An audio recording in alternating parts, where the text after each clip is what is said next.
Hi, everybody. It's the holidays, a season to give thanks for our many blessings, the love of family, the joy of good friends, the bonds of community, the freedom we cherish as Americans, the peace and justice we seek in the world. As we go about our days, as we gather with loved ones and friends, it's important to remember our way of life, the freedom, prosperity, and security that we enjoy as Americans is not a gift that is simply handed to us. It has to be earned by every generation.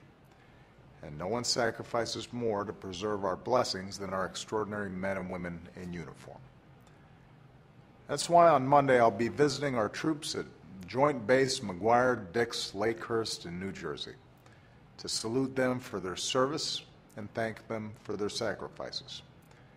Since our nation was attacked on 9/11, these men and women, like so many others in uniform, have met every mission we've asked of them.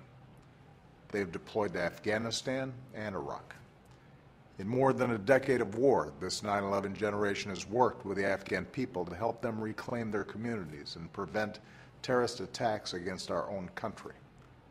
Now, many of our troops are returning from Afghanistan, and on Monday I'll be proud to help welcome them home. That's because this month our combat mission in Afghanistan will be over. Our war in Afghanistan is coming to a responsible end. Of course, the end of our combat mission in Afghanistan doesn't mean the end of challenges to our security. We'll continue to work with Afghans to make sure their country is stable and secure and is never again used to launch attacks against America.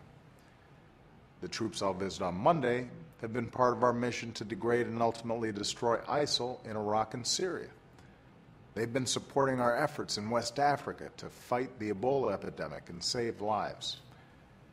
Because in time of crisis and challenge, the world turns to America for leadership.